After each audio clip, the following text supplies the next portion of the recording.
Hello. So, I'm going to give you a broad overview of archetypes, including their history and also what they mean to us today. So, let's dive right in. We're going to start with the history.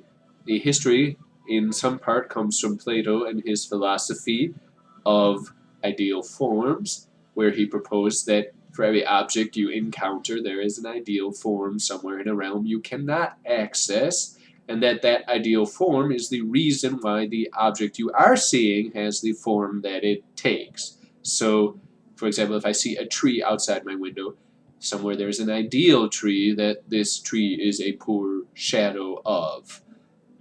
So that is Plato's philosophy. We are moving forward in time quite a bit to the 1900s, where we have Sigmund Freud and his idea of the unconscious mind.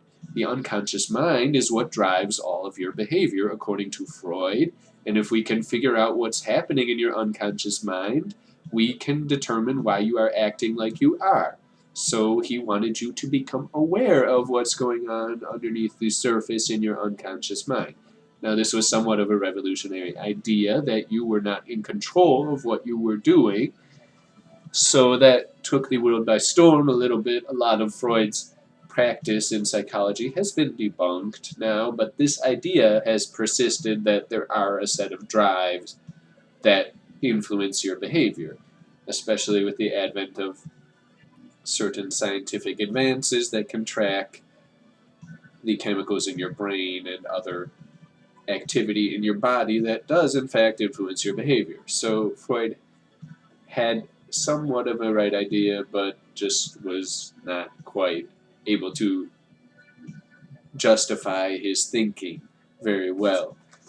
Or at least that's the current perception. So his disciple or follower, Carl Jung, took the logic a little bit further and said, well, okay, so people have individual unconscious drives. What if there are similarities between those unconscious drives? So, for example, what if everybody's seeing similar patterns in the world because our minds are hardwired to see those patterns, and we get this general idea of the collective unconsciousness or collective unconscious mind, where everything is shared among people. So if I see in my dreams angels or whatever, chances are other people have seen that too, and chances are it has a significance for them that is similar to the significance that it has for me,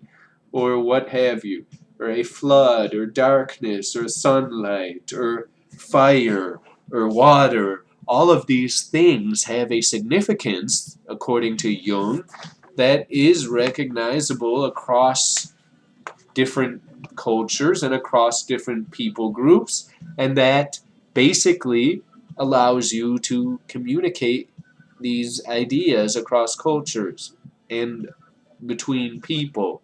So that is what an archetype really lets you do, is say that, okay, I have this idea of water, and if I put it up on my screen in front of you in a movie theater, chances are you're going to have a similar idea, particularly if I set this stage accordingly. So, for the movie Titanic, where the Titanic is sinking because of an iceberg in the middle of the ocean, chances are people are going to sense the same fear, the same peril at the endlessness of the ocean, the lack of help, the lack of other people around you, that sort of thing. So that's kind of where we're going with this, is to say, yeah, there are some commonalities, and we can recognize them, and we can even use them to communicate with each other, which is where art comes in. We evoke certain ideas in art to be able to tell each other, hey, this is what I'm trying to talk about. Is this feeling? Have you ever had that feeling?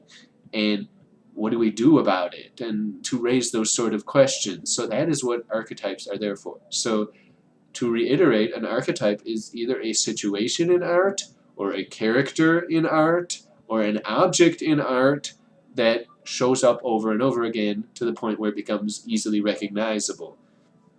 Like, oh, they're getting married.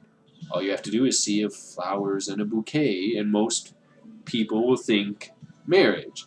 Or even if that's not your cultural indicator of marriage, you can probably pick up the idea when you see the two going away together on a honeymoon or that sort of thing. There's probably some cultural crossover for you between the idea of a marriage.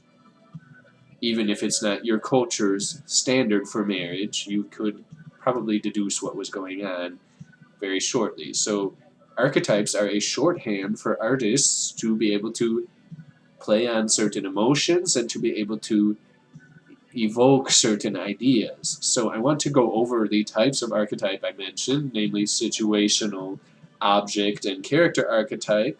And in order to do that, I'm going to mention a few different types of each. So if I have, for example, a wedding ring, that is an object archetype. A wedding ring would symbolize eternity, or just a ring in general symbolizes eternity by virtue of being round. It never ends. You keep going around and around and around. So eternity, which is why we often use the ring as a symbol of love, as a symbol of the promise we make when we get married. So you have that as a object archetype. There are also symbolic archetypes. I tend to view them as overlapping with object archetypes because, frankly, most of them are objects. Like if you have water in baptism. Water is an object, it's also a symbol of death and burial and resurrection in the Christian tradition, but it really is an object archetype, in my opinion. A lot of symbols are object archetypes, or if you have a rose, it symbolizes passion or love or desire or all these other interesting romantic overtones that come with that particular object. So basically, those are object archetypes, are recurring objects that are immediately recognizable to most people as having a certain meaning. So there are situational archetypes. I already mentioned a wedding. That is a very big situational archetype. If you look at Shakespeare, Shakespeare is kind of the king of archetypes. Either everybody is dying in his plays and it's a tragedy, or everybody is getting married and it's a comedy. And those archetypal situations kind of clue us in. Okay, this is sad. Everybody's dead. So this is a tragedy. Or everybody's getting married. Wow, that's really happy. It's a comedy. So Shakespeare uses those archetypal situations in his plays to kind of indicate how we're supposed to be feeling, how we're supposed to be perceiving what's going on. So there is a sense in which those are two symbolic situational archetypes that tell us this is, I want you to feel happy, I want you to feel sad.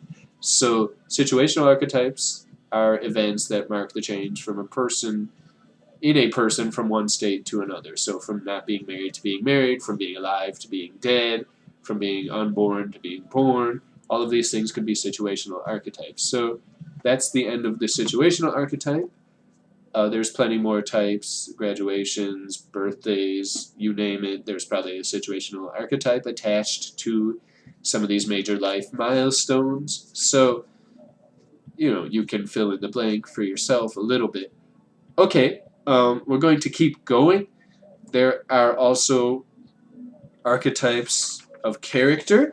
So, archetypes of character, for example, you have people who tend to take on certain roles. So your mom and your dad, or your caretaker, is an archetype. Your dad probably acts a certain way. Maybe he's more stern, maybe he's more discipline oriented, and your mom is more generous and easygoing and lets you get away with more, or is more relaxed around you. That's a character archetype. There's also character archetypes, like a teacher might be a character archetype where that person has certain character traits that we notice over and over again, like they tend to care about how we think, and they might give us intellectual puzzles to figure out and be happy when we do figure them out and be sad when we don't. And there's certain stereotypical associations we have with that teacher-student relationship. Student, another character archetype. There's the counselor advisor. for getting more abstract, a little bit like a Gandalf type figure, or in Harry Potter, Dumbledore is a counselor, or Professor Lupin is a counselor. They all give Harry advice, and he is supposed to follow it. And sometimes he does, and sometimes he doesn't. But those are counselor figures. There's trickster figures, like Satan is a trickster figure in the Bible. He tells people lies, and they believe those lies because they are very compelling lies, and they tell people what they want to believe. So that's a trickster figure. Loki in Norse mythology is a trickster figure. There's some other stories that have a monkey god or just a monkey animal that tricks the other animals into doing what he wants. So some tricksters are more mean and some are more nice, but those are archetypes as well.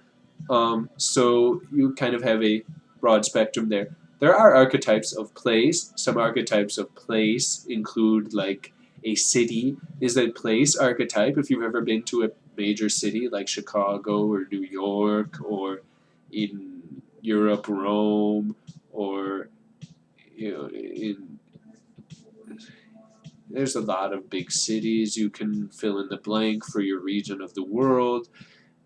If you have been to one of those major cities, you can identify some characteristics of a city that are common. They're crowded, they have lots of people, there's lots of activity, there's lots of fun things to do, but sometimes there's lots of crime, or there's lots of danger in your city, and you have to be careful, and it's overcrowded, and polluted and smells bad or whatever. There's a lot of traits of a city that you could have, as opposed to the country is another archetypal place where you have free air and room to run around and do everything and breathe, and you're more spread out and it's more natural and everybody's living life at a relaxed pace supposedly, and all of that good stuff comes with the country. But sometimes with the country you get this negative picture of, well, these people are uneducated or simple or ill-mannered, or sometimes there's joblessness or unemployment and people are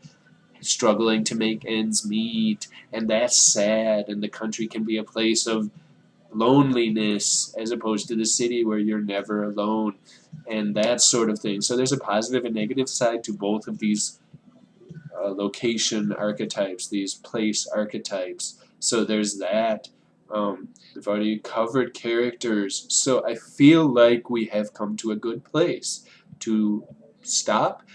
So this is probably the best summary I can make of archetypes for you. So I hope this helped. We're going to do some exercises now in class, if you are in my class, about archetypes, so you will definitely get the hang of this by the time the course ends. Alright, it's been fun. We'll keep going, so look forward to it. Bye.